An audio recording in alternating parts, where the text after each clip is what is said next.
Welcome to Paranormal Matters, brought to you from Rainbow Light Studios. Freeing the mind from the prison of human perception. We hope that you'll join us to explore the science behind paranormal experience, fascinating topics related to multidimensional fields of consciousness, explaining psychic phenomena, healing, and spiritual awakening, drawing upon a rich archive of direct psychic and angelic experience and paranormal investigation.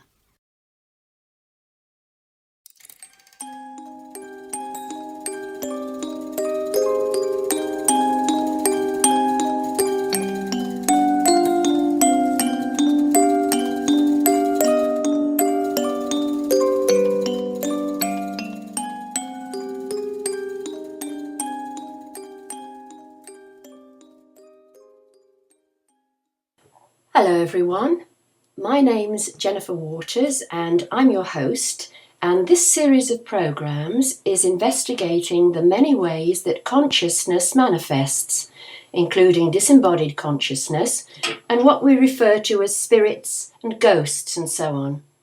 And today's topic concerns past events and how they can imprint on location, and what is often described as haunting, and we'll look at the way technology can help us to understand this aspect of the paranormal. And today on the programme, I'm delighted to welcome Barry Fitzgerald, and he's talking to us from his home in Sligo in the northwest of Ireland. And many of you listeners will know Barry from TAPS and GHI, which is Ghost Hunters International, where he spent 2 decades as a paranormal investigator, and he's headed a team on the Sci-Fi Network. And since that time, he's been working on a series of reality and documentary programmes. So, welcome, Barry, and I think you'd like me to call you Baz, would you? Yeah, Jennifer, let's keep it nice and friendly. Thanks very much for having me on. It's great. Okay, we're delighted because I know you've been very busy, and I haven't told our listeners yet that you're also an author and a co-author of several books, and currently, as well as promoting your new book, Legend Seekers, you've been globe-trotting, haven't you, as an international ghost hunter guide? I have been, yeah. When we were filming the show, it was a great experience for me to travel the world to places such as Australia, South Africa, Peru, Argentina, and meet many different but like-minded people right around the world. It was a fascinating experience for me, and also to tap into some of the native cultures, and see just how similar things are compared to what we were having, the experiences that we were having back on this island of Ireland as well. Oh, that's fascinating. And what I'd like to do, Baz, is give you an opportunity to talk some more about that at the end of the programme. But sure. If initially we can talk about Ghost Hunters International, and I know you stopped filming back in about 2011, I think. Yeah. It was a very popular show on cable TV. Can you tell me, how did you get into television?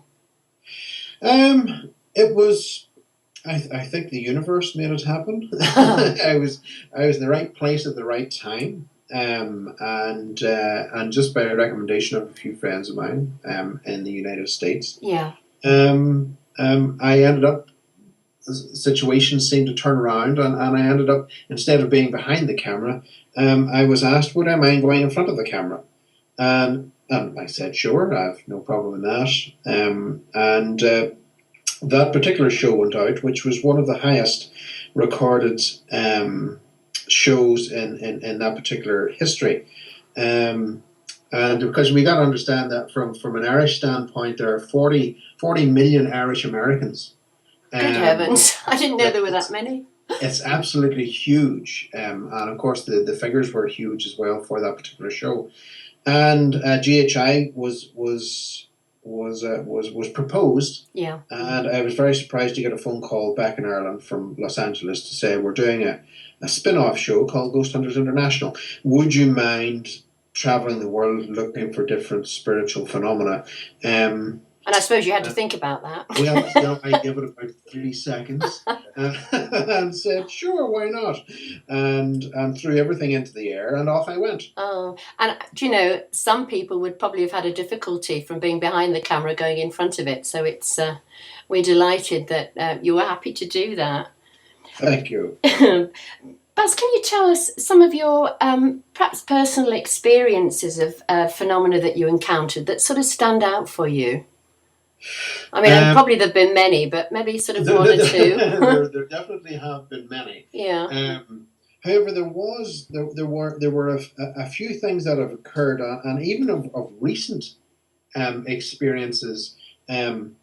Some particular items have occurred which have really made me stand back and question my own understanding of this shadowy world. There was an island just north of Sligo, and it was a place known as being a place of oracle. This island was known as being a doorway between this world and another world. Wow. And you know, we hear tell of these stories all the time, and it was difficult enough for us to get to the island. That was an experience in itself. But when we arrived on the island, we found things that backed the story of this doorway to another world. Physical remnants of the church's influence with the site and everything else. Yeah. And because up until that point, we were told there was nothing. There was nothing on the island. You won't find anything on the island. And lo and behold, we actually were finding things after we started to put away some of the undergrowth. And it ended up then that we had to spend the night on the island. And as dusk started to settle across the landscape, that's whenever the air started to change on the island. And I was there with my co-author Cormac, and also my four-legged companion and trusted mediator. Is that Max? Max, yeah. Yes. And even that particular night, even Max was having a testing time, and this place was known to test you spiritually to the point of death. And you know, again, you know, we hear these stories, and we Yes. think, oh, you know, these stories that they happen. We love a good story and everything else. I felt underestimated. I completely underestimated what that island was about to do. So it was like a portal. Yes. And you say the air changed. How did it change? In itself, it become very. I suppose, for want of another word, oppressive. Yeah. In itself, you definitely did find when we walk through the landscape during the day, everything's great. We've got birds tweeting and everything else, and there's life somewhere around us, never too far away. But in this place, it stopped, and I have to say that there was an essence of raw nature that you were introduced to, which in itself makes you feel very alone. Yeah. And is very, very challenging in its own way. Because this is nature in its rawest form. And if it doesn't want you to exist, you will stop. Yes, it's realising the power of it, isn't it? Exactly. And that in itself was it put me on my back foot for a little while. I said, no, I'm not going to fall victim to this. And we ended up we spent the night on the island, and I got to see for myself this place in action. And we often hear tell of this great Celtic Christian that came along, St. Patrick, to rid the island of serpents. Yeah. And we were led to believe that the serpents themselves were, of course, in reference to the pagan community that came before them. But from what I saw that particular night on that island, it is not about the pagans. It was something else. So it was a bit of an initiation. Of that doorway. And I can assure you, Jennifer, without a shadow of a doubt, that I do not have words to try and let the listeners understand how menacing and overbearing this was, because we simply don't have words that will represent this. Whenever we talk about evil and everything else, it falls way short of what this essence truly was. Yeah. And I can assure you that is something I have no wish to encounter again. So as I say, it's a bit like initiation for you, wasn't it? Oh, it was. And some. It definitely took me off one particular path and squarely placed me on another path of discovery, which has been an absolute intrigue and joy to be on. But such a powerful boot in the backside I got. I mean, Baz, we've got a particular interest in historical sites because we've run a therapist training school in Ireland, teaching metaphysics and the continuity of consciousness. And we've explored the impact of geophysical imprints on memory. And we found often, as you've done in some of your other work, that a new building is often inappropriately built on an old site, isn't it? Indeed, yeah. I mean, I remember I worked for the National Health Service, the NHS, with profoundly disabled children, and I went into a new secondary school for the first time, and when I went in I couldn't breathe. I had real difficulty breathing, and later found out that it was built over a TB hospital at one time.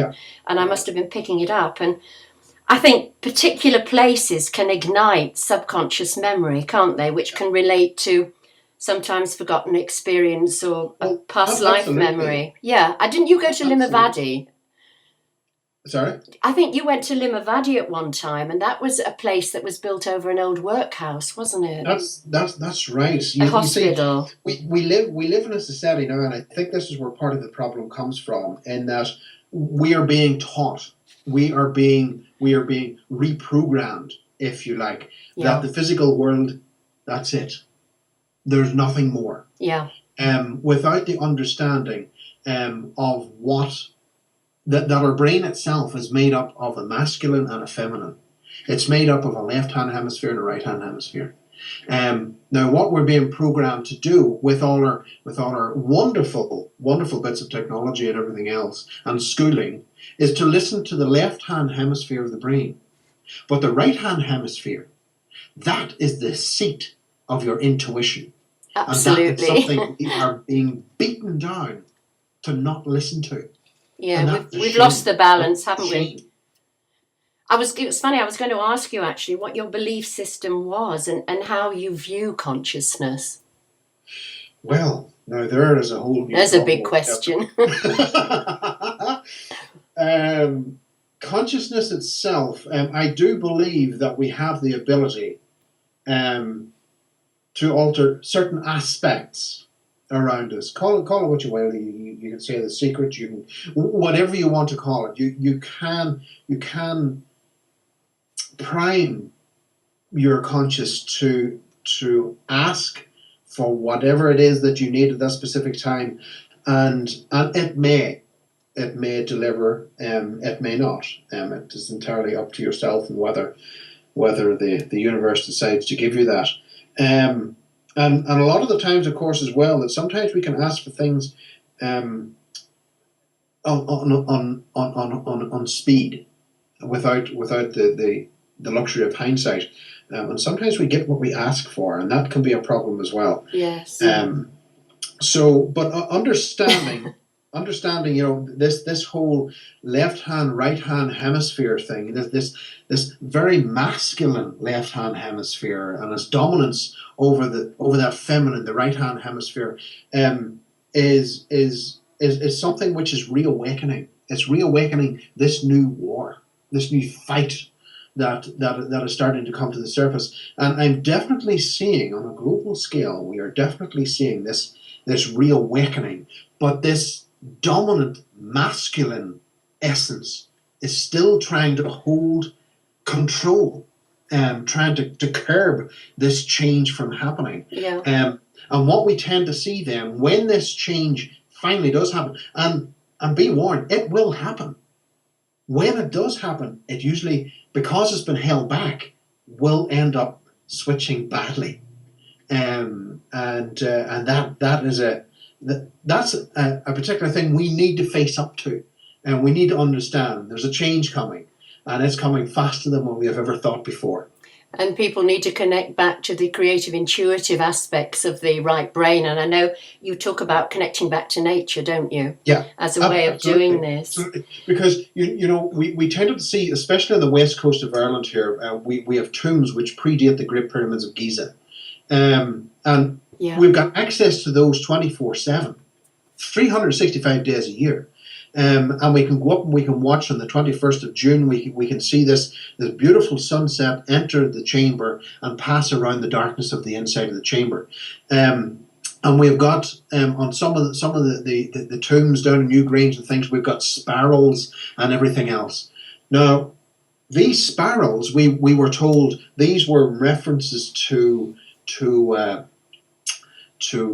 life cycle, to the natural migration of planets, to the cycle of water. That's what we were told. That's what these were in reference to. But what I'm seeing in my work, which is what I talked about in my recent novel, The Council of Three, is that what we're seeing on a sound vibrating plate, if we vibrate the plate at 110 hertz, we start to get this spiral effect. Yeah. Now, the spiral effect, and this is where it becomes exceptionally intriguing, because when you start producing the spiral, which is at 110 hertz, that is the only frequency, the only resonant frequency that will shut down the left-hand hemisphere of the brain and open up your psychic intuition right. Right, I think that was not a reference to water or the life cycle. That was the key to the doorways that opened from our Neolithic past. That was the doorbell to this other world, which has been left and we've forgotten it, and we're just starting to uncover it now. Well, I think that will certainly whet people's appetite to look at some of the things you're writing about, I'm sure. You're talking about, the things you're discovering. Can you tell me how technology has enhanced that, the sort of technology that you use? How has that demonstrated some of the anomalies, some of the things that deviate from the norm? Have you used technology a lot in the work that you do? I did because the TV executives and things like that wanted technology. Right. It had to be scientific. And the truth of the matter was, it was no more scientific than a fly crawling up the grass or the glass. It was the real terminology for it should have been a technical investigation into the world of the paranormal. Right. Because the phenomena that we were coming across will not duplicate itself in a lab. It won't be played over time and time again. If you're lucky, you get one shot at it. Yeah. And that's it. You got to have your stuff ready. And the mountain of equipment that there is out there available on eBay and everywhere else is exceptionally inadequate for that job in hand. So I was involved with trying to develop new camera technology that opened up the spectrum of what we appreciate the world to be, and almost mimicked the child's eye. As a child, between the ages of 7 and 13, there's a filter thickens over the eye. So when that completely thickens, as an adult, we can no longer see the frequencies that we did as children.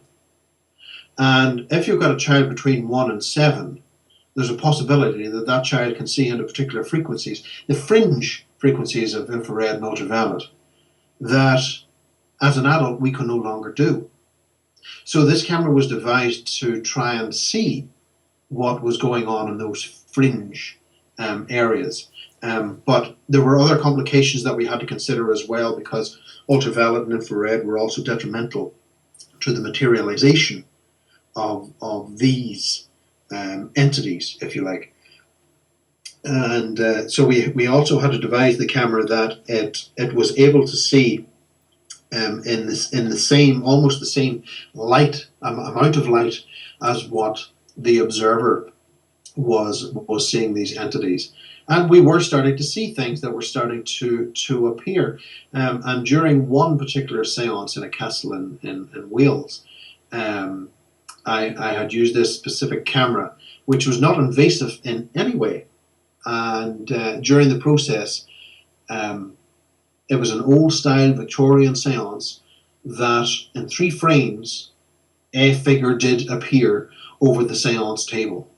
And we got it, and we just got it, but it was amazing to see, and the fact that this was something that we hadn't seen before, and it was the fact that the camera was not producing something which was invasive or detrimental to the materialization of whatever this is, because there is a big question in behind whatever this is. Yes. Because there's a lot of assumption out there that this is your Auntie Betty, or this is your Uncle Derek. The truth of the matter is we don't really know.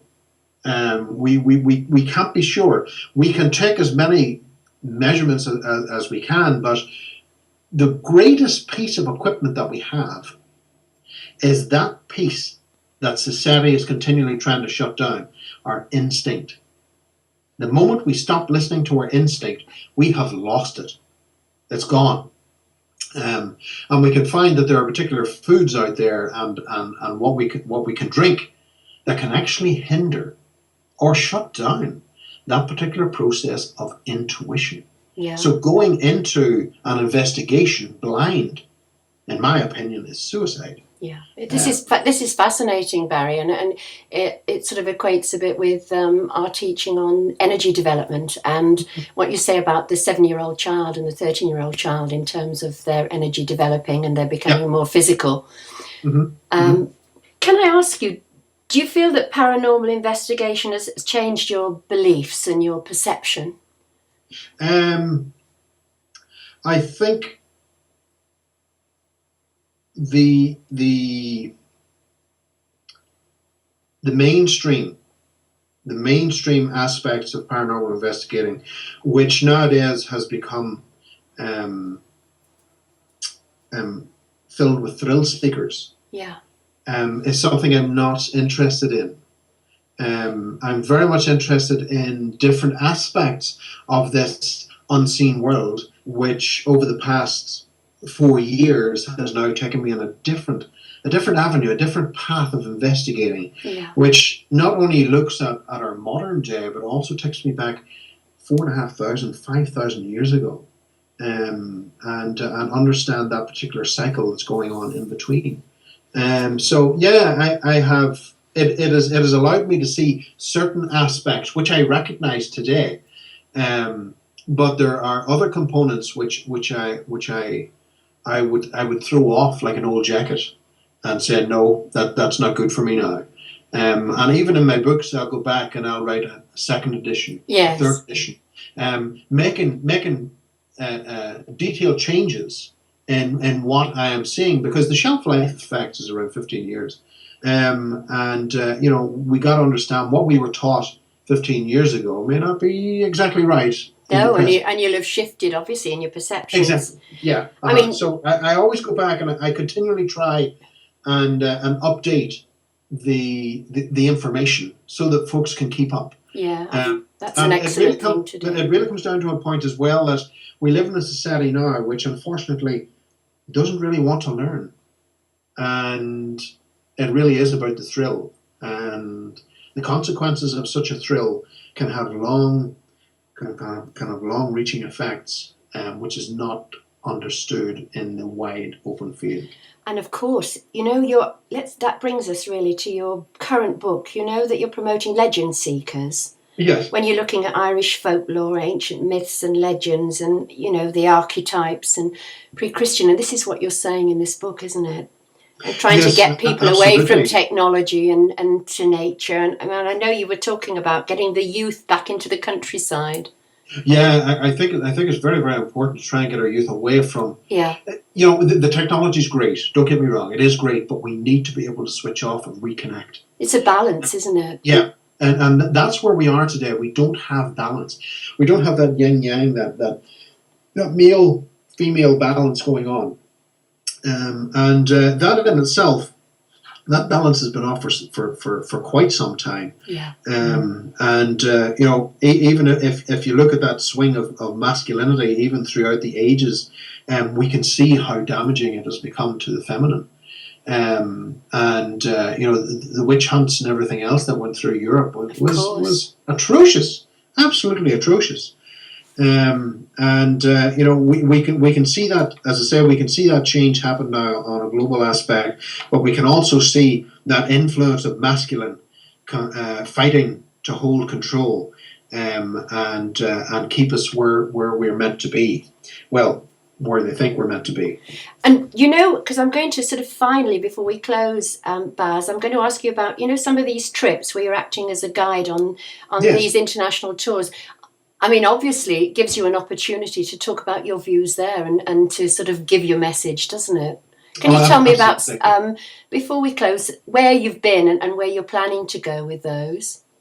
Well, we were in, let me see now, Jamaica, we were in the Cayman Islands, and we were up the north coast, the east coast of America on the cruise ships.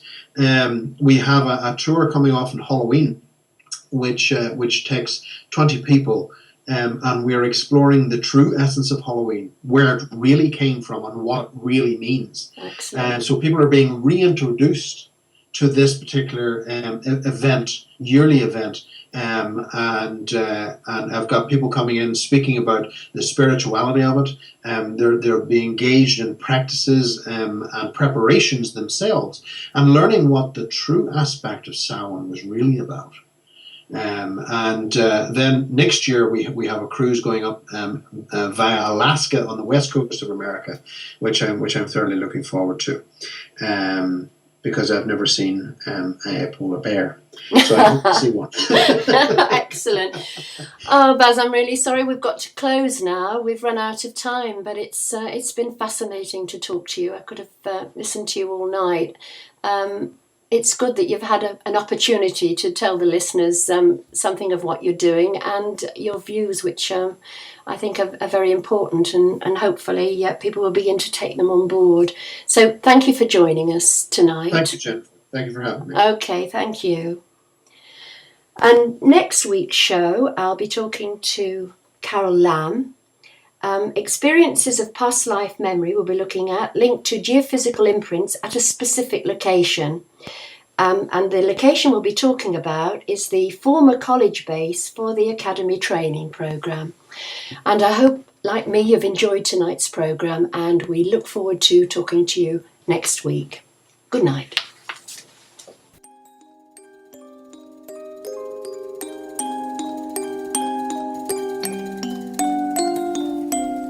We hope you found the programme interesting and will join us again next week. Meanwhile, if you'd like to investigate further, you can go to the Paranormal Matters archive to explore a whole range of related subjects, or you can visit us in the Rainbow Light Forum if you have any questions or comments. So we look forward to you joining us next week.